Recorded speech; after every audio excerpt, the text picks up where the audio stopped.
فیلیپوس کروش، پسر بهشت در اوستا، سیروس در تورات، سایروس در انجیل، ذوالقرنین در قرآن کریم.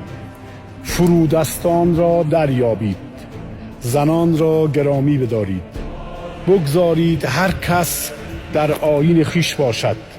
حتی در کتاب آسمانی تورات 27 بار از نیکی یاد شد از کروش بزرگ.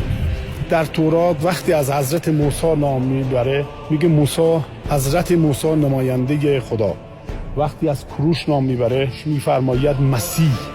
در عبری آورده در کتاب تورات یعنی ماشیه، یعنی نجات دهنده بشریت، پدر ایران زمین، پادشاه دادگر، اولین آورنده حقوق بشر، افتخار بشریت. سر تعظیم فرود می آوریم بر این پدر ایران زمین. با سپاس.